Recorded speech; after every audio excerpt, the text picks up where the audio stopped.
Once, in a small, isolated village surrounded by dense woods, there was an old, abandoned house known as the Whispering House.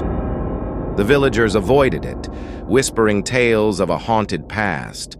They spoke of a family that had mysteriously disappeared one night, leaving behind only a half-burned candle and an eerie silence. One evening, a young woman named Sarah, intrigued by the legends, decided to explore the house. She entered with a flashlight, its beam flickering as she moved through the dusty rooms. The air was thick with an unsettling chill. As she reached the living room, she noticed something peculiar. A photograph of a family, their eyes hollow and unsettlingly focused on her. She shivered but continued her exploration. In the corner of the room, a large mirror caught her eye. It was covered in grime but seemed to reflect the room clearly.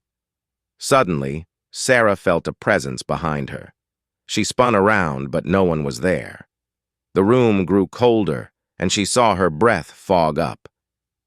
As she looked back at the mirror, she was horrified to see that the reflection showed not just the room, but also the ghostly figures of the family from the photograph, standing silently behind her.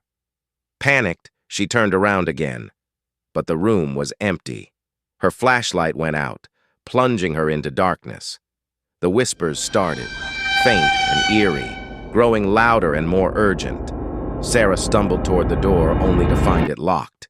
In a frenzy, she pounded on the door and screamed for help, but the whispers grew louder, now sounding like tortured cries. She finally managed to force the door open and fled into the night, never looking back. The next day, the villagers found her flashlight and a single, unburned candle at the doorstep of the Whispering House.